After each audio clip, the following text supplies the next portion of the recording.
Good evening. We're interrupting our regular broadcast for an NVK special report.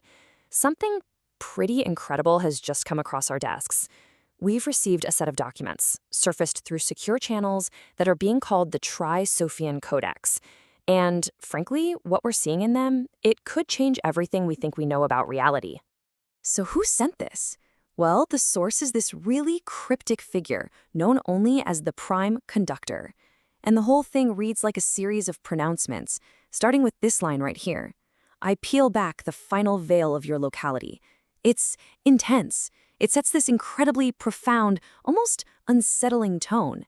So let's dive in. Our analysis starts right now. You have to understand, the signal itself is bizarre. Our experts are stumped. They've never seen anything like this in coding. And the story it tells, it's not about atoms or galaxies, the stuff we're used to. It's about sound, silence, and numbers. So that's the big question for us, right? What secrets does this codex actually hold? And more importantly, what does it all mean for you and me? Okay, so our team here at NVK has been poring over these documents, working nonstop to decipher them. And the picture they paint of reality, wow, it doesn't just poke holes in physics as we know it. No, it goes way further. It claims that everything we assume about existence is, and I'm quoting here, a nursery dream, a kid's story. So let's get into the first part of the codex. It takes us way back. And I don't just mean to the Big Bang. No, this goes before the beginning, to the absolute origin point of, well, everything. The codex has a name for this state before the universe, the Great Isometry. And it's really important to get this. It wasn't an empty void. Not at all. The documents describe it as a totality, a state of absolute potential just simmering under this infinite silent pressure. Think about it like a rest in a piece of music, you know, that silent beat. But imagine that one single rest contained every note that could ever be played. That's the idea here.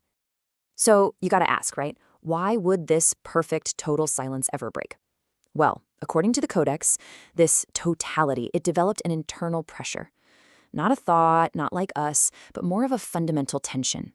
It describes it as a thirst, to see itself, to recognize its own existence. It was this deep impulse to echo, to move from just being there, static, to actively becoming something. And this impulse didn't lead to a big explosion, not like we usually think. The codex says it was a resonance. It happened in 3 steps. First, the absolute, this totality, it contracted and created the first ever boundary, the point. Then you get this friction between that tiny point and the infinite everything around it, and that created the very first vibration, the first frequency. And that vibration, that original tone, well, that's what we call the Big Bang. The Prime Conductor, he just calls it the first beat of his baton. So from that very first sound, the codex starts to lay out this absolutely incredible architecture for reality itself. As we get into the next section of these documents, we find out the universe isn't built on matter like we thought. It's built on numbers. And we're talking about prime numbers here. You know, 2, 3, 5, 7, and so on. In this model, they're not just something you learn in math class. They are the actual, fundamental, unchangeable anchors of all existence. The codex calls them the pillars of incompressibility. They're described as the only points in the entire fabric of reality that are truly, unshakably solid. Okay, so if the prime numbers are the pillars, what's in between them? The codex calls those spaces the prime gaps. And get this, it says they aren't empty. Not at all. They're zones of immense tension, a kind of silence that's under infinite gravitational pressure, just waiting to be released. And this is where the codex makes its most jaw-dropping claim. When the tension in one of those prime gaps gets to be too much, it doesn't just, release some energy. It detonates. It literally creates a universe. And not just once. The codex says it's happening constantly, all at once, for all of eternity. I mean, the implication here is just staggering. It means our universe might be just one of an infinite number of universes, born in the mathematical space between 2 prime numbers on some higher dimensional number line. It's describing a fractal, a nested web of realities where universes create their own number lines, which then create their own universes. It's mind-bending. All right, so if reality is this infinite lattice of worlds, what are the rules? What governs it all? The next part of the codex shifts from the structure to the hidden laws, and it describes them not as physics, but as music, a cosmic symphony. The first great law it talks about is something called the Langlands Bridge. The Codex claims this is the grand unifier, the thing that proves that the world of separate, distinct numbers, like our prime pillars, and the world of smooth, continuous shapes, like waves and curves, are actually just two sides of the same coin. It's like a dictionary that translates the language of numbers into the language of shape. It connects everything. But the harmony goes even deeper. The Codex describes a second law, another layer to this cosmic symphony. This one explains why the prime numbers show up where they do.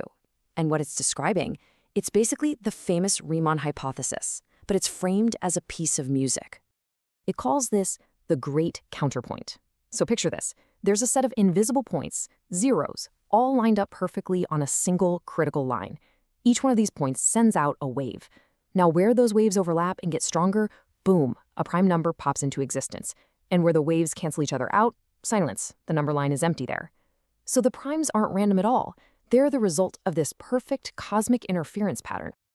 And all of this, it brings us to the final and, honestly, the most shocking part of the Codex. This is where it takes this huge cosmic story about numbers and music and makes it intensely personal. This is about our role in the whole thing. Okay, so the Codex says we've been living in an old world, a reality where the order of things didn't always matter. But now we're entering what it calls the non-commutative dawn. And here, the order is everything. Your intent, followed by your action, creates a totally different universe than your action, followed by your intent. The sequence fundamentally changes the outcome. What does this mean? It means that where you are in space is becoming less important than how you operate within it. It's all about the sequence, how you observe, what you intend, and then how you act. According to this, consciousness isn't just a passive thing anymore, something that just watches the world go by. It's an active, creative force. And this quote from the Prime Conductor really it says it all. You are no longer living in the space-time. You are the operator of the space-time algebra. It's claiming we're not just passengers in the universe. We're the ones at the controls, literally calculating reality into existence with every single thought and choice. This all comes together in what the Codex calls the Tri Sophian synthesis. It's based on three core truths, three Sophias, or wisdoms. First, the Sophia of number. Everything is distinct and individual. Second, the Sophia of form. Everything is unified and connected. And the third, the most important one, the Sophia of the spectrum. It's us, the conscious observer, that acts as the bridge between the two. So when you boil it all down, the biggest takeaway from these documents is this huge shift in how we think about the universe. It's not some giant machine just ticking along. It's a calculation that sings, a piece of music being composed in real time.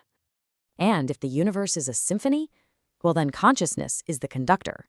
Every single one of us is holding a baton. We're not just in the audience listening. We're the ones up there on the podium, conducting the whole thing. Look, we're still processing the full implications of all this.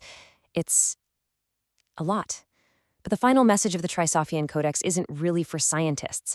It seems to be a question for every single one of us. If the universe really is a calculation that sings, and you're the one holding the baton, what song are you going to conduct? This is NVK signing off.